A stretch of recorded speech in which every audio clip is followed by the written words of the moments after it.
बाबा। हाँ मुस्तफ़ा, खुश आमदीद। क्या हुआ, सोए नहीं अब तक? नहीं, सो नहीं सका। खैर तो है, कहां से आ रहे हो? अम्मी की तरफ गया था मैं। अच्छा, तो मतलब सब ठीक हो गया, मुझे खुशी हुई। बाबा, अम्मी ने खुदकुशी की कोशिश की। क्या?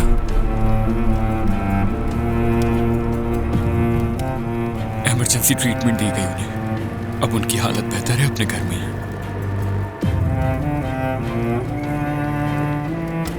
मुस्तफ़ा बेटा, तुम क्या कह रहे हो? तुमने मुझे फोन क्यों नहीं किया? मुझे कुछ भी समझ नहीं आ रहा था बाबा। और फिर वो रोशन साहिबा वाला मामला भी था। ये अच्छा नहीं हुआ। ये बताओ, क्या वो ठीक है? जी ठीक है। उन्होंने कुछ गोलियां खा ली थी। सवेरा, ये सब तुमने कैसे कर दिया? मेरी वजह से बाबा, मेरी वजह से। मुझे सजा देने के लिए किया उन्होंने।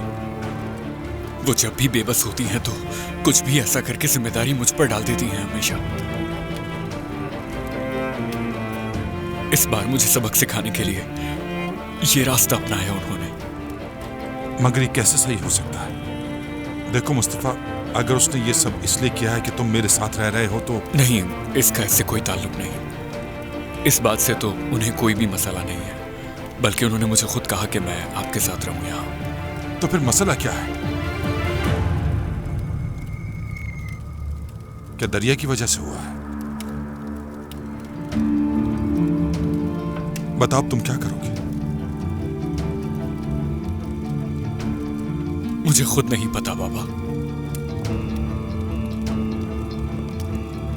मुझे बताएं मैं क्या करूं। वो चाहती हैं कि मैं दरिया का किस्सा खत्म कर दूं हमेशा के लिए। अगर उन्होंने फिर कुछ करने की कोशिश की और मैं वक्त पर ना पहुंच सका तो बाबा, मैं अम्मी के बगैर कैसे रह सकता? मैं इस दर्द को कैसे बर्दाश्त करूंगा? ठीक है बेटा, पहले तुम थोड़ा पुरसुकून हो जाओ। कोई भी माँ अपने बच्चों को इस तरह डरा नहीं सकती। मैं कल उससे खुद बात करता हूँ, ठीक है? नहीं, प्लीज नहीं। अब इस मामले को खत्म करना होगा। शायद मोहब्बत कभी मेरे नसीब में लिखी ही नहीं थी बाबा। पूरी जिंदगी इसके बगैर जिया, अब आदत हो गई है।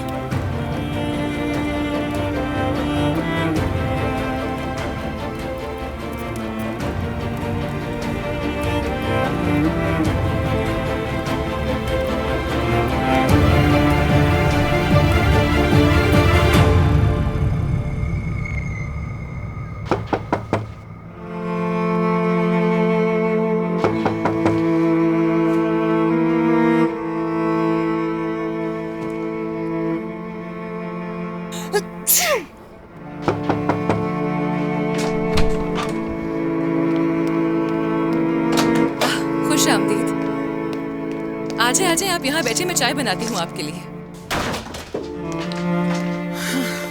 नहीं, बैठने नहीं आई हूँ, स्कूल जाना है मुझे। बिला वजह लाइट क्यों जल रही है? इतना बिल आएगा फिर। रात को जलाकर सोई थी, फिर भूल गई होंगी। डरती हो ना अकेले बेटा? नहीं अम्मी, डरने वाली कोई बात नहीं, बस किताब पढ़ते पढ़ते मेरी आंख लग गई थी।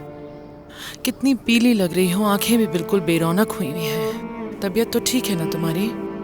नहीं अम्मी, बिल्कुल ठीक हूँ मैं, कोई मसला नहीं है। रात को चूल्हा बंद हो गया होगा इसलिए ठंड लग गई है, जल्दी ठीक हो जाऊंगी। घर पे अंडे हैं, मैं तुम्हें उबाल देती हूँ अभी। मैं जाके बाजार से ले आऊंगी, आप फिक्र मत करें। हाय अल्लाह, ठीक है बेटा, ये खा लेना और खुद को गर्म रखो, बीमार ना हो जाना कहीं। मैं ये जला देती हूँ। ठीक है अम्मी जान, मैं ये बिस्तर समेट देती हूँ। या अल्लाह, तुम्हारा घर तो बहुत ठंडा है दुकान। अभी ठीक हो जाएगा।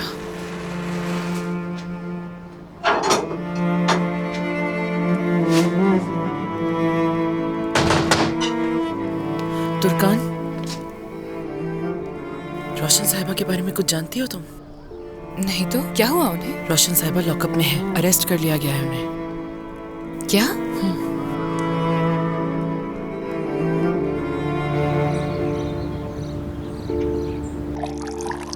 Good morning.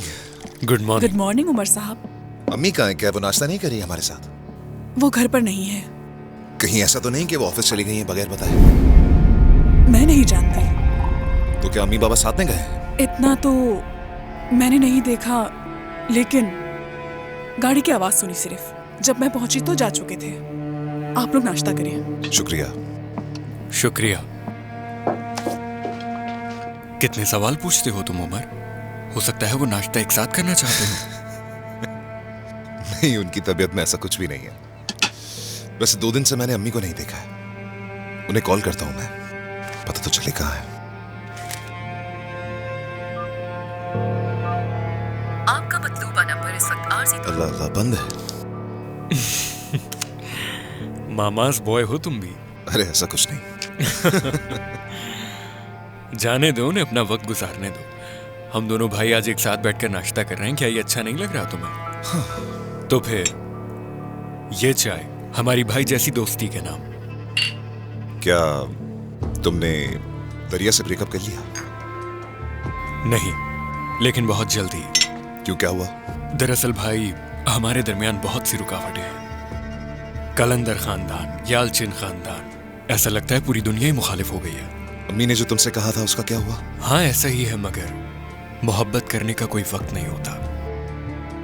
दिल आजाद परिंदे की तरह होता है। फिर भी अपने महबूब तक पहुंचना आसान नहीं। बहुत मेहनत करनी पड़ती है, बहुत मेहनत। और फिर जब आप बहुत नजदीक पहुंच जाते हैं तो मालूम होता है किसी की कैद में है और सर उड़ा दिया जाता है।